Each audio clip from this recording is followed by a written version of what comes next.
अब एगो हल्का चटनी गाय। हाँ तो चटनी कौन बा? एगो पति बड़े प्रदेश में पत्नी बाड़ी घर है। कौन पति? चाय पति की मनोहर पति की दाढ़ी बनावे वाला पति? नवंबर में गिरिजी बियाह बा।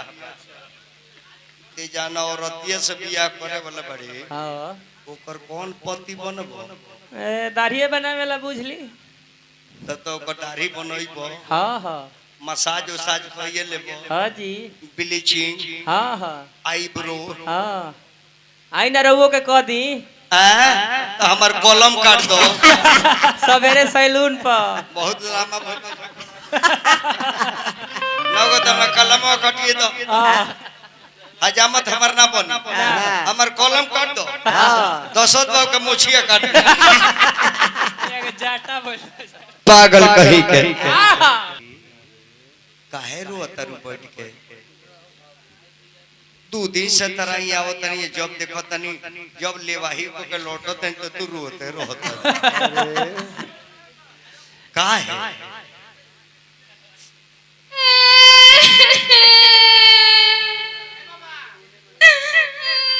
काहे रो तरु भाभी बोलो।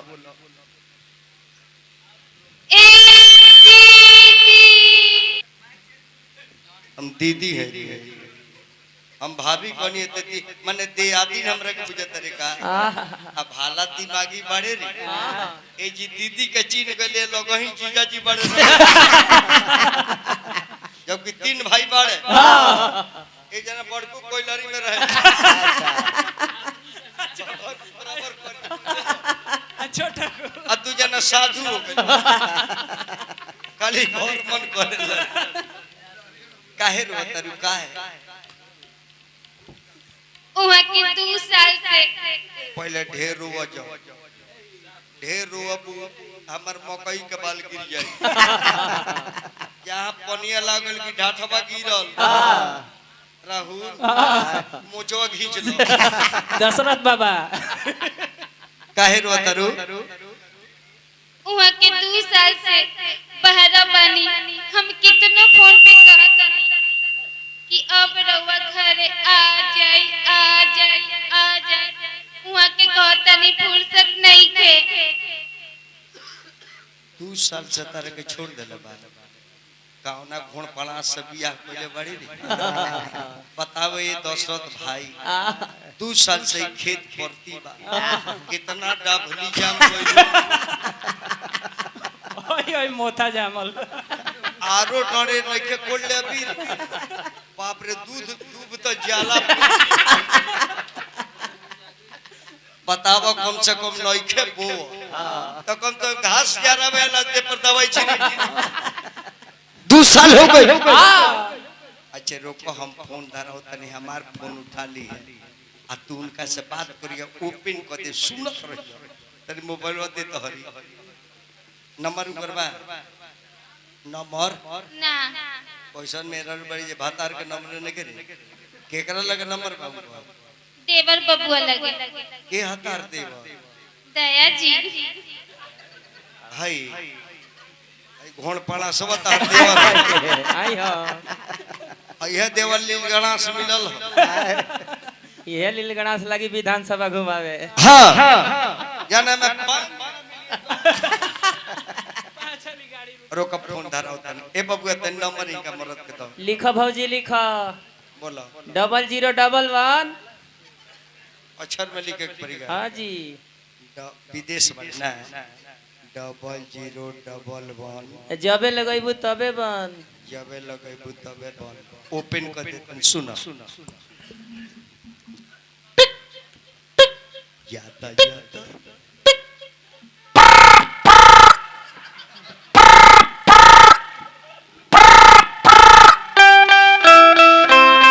यात्रीगण कृपया ध्यान दें छपरा से हाजीपुर जाने वाली बायला एक्सप्रेस अपने निर्धारित समय से 9 महीना देरी से चल रही है। असुविधा के लिए खेद है। सिल बोतल पानी गरम चाय जाल बड़े आई फाफड़े समोसा गोड़मा गोड़मी चाय ये स्टेशन में चल गई का 200 नंबर दा हो तो प्लेटफार्म का नंबर दे दला का 200 दा लिखो लिखो 95 500 पवित्र 95 500 पवित्र। आ नंबर चल जा तारा दोनों जानी के भतार के भीतर फोनमा के हमार नाम धरबे नु नंबर चल जा तारा भतार के भीतर। सुन ठुस ठुस आता रुक जाओ पैसा उठा। फिर हमरा जयकी बाबू हैं माँ पर के फिर साजन बाबा दशरथ बाबू के छोट भाई हमरो छोट भाई जय हो बाबू हमार खूब कमाई लो अब बड़ भाई के खूब सेवा करी लो एहू में से चला दिए और को वेलो हमने कति राजा बन हाय बा है सिंहवा लबा होता। सुनो ठीक बा ठुस ठुस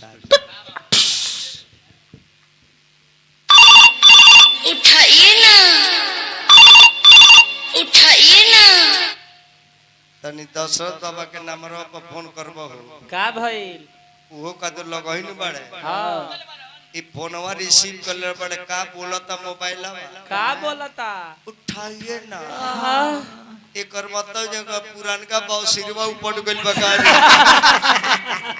अभी कोनो क्वार्टरवा में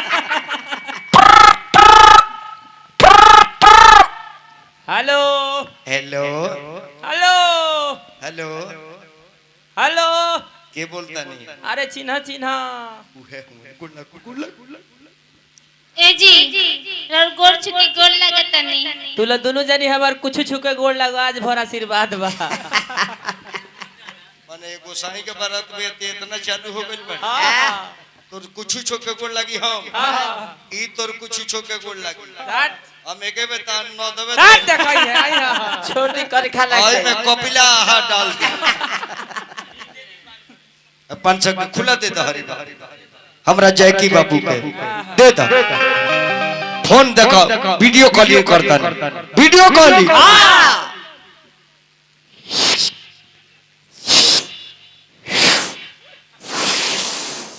अरे थू टच मोबाइल कहाँ से मिल रहा धल हेला देखा सामने कोई चश्मा ला बैठल बड़े अब बीचवा में होगिरी बाबा जौन मानी माइक वाला हां आ टेंट वाला यही जी बड़े आहा सब जना संग ही गुट बनल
एहसान करे पिया हमारा अपने एहसान करे पिया बाहर से आवे के पलान करे पिया बाहर से आवे के पलान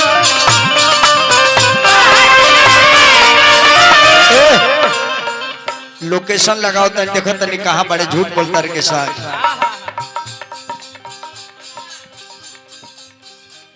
फिर लोकेशन धरल बानी कहां बड़े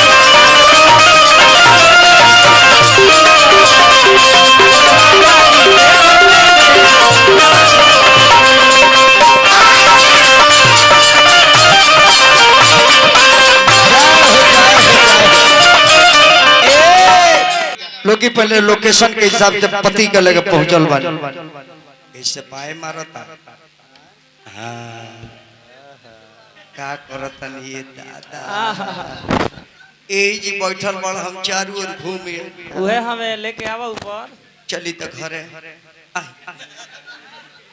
बाप रे कितना दिन से परेशान बन ये सुरेंद्र टेंट हाउस बड़ा सुंदर टेंट बा यहाँ के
सुरेंद्र टेंट हाउस ना विजेंद्र टेंट हाउस ई बताई रे वो कहते हैं जे आए बाय ई काला से हमर पेट भरी बतिये से बोला कबले बेटा हमर भरब भली जब जवानी सैया आकी का करब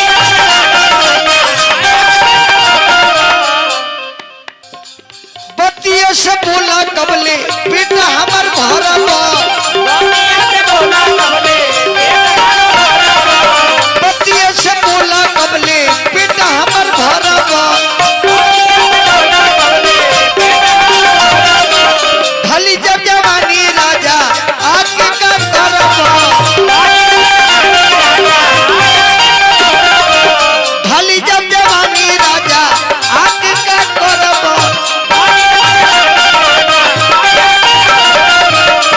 भाई प्रणाम 100 रुपया दिल बाने आइए गणित को काम करी सिजिया पर चल के आराम कलाई पिया भाव हो एकरा के आधा कह जला आधा सिजिया पर चल के आराम कलाई पिया सजिया पर चल के आराम कराए अब घर ही तू रहे के पलान कर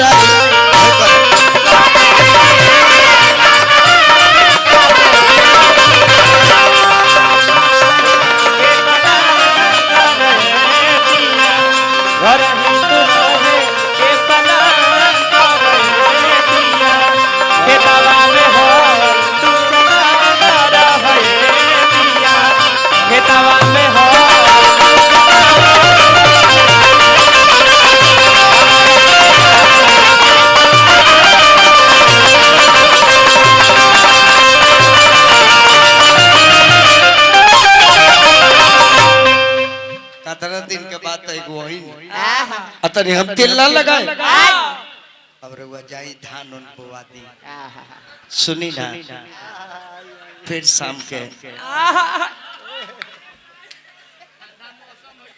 आज बनगड़ी हो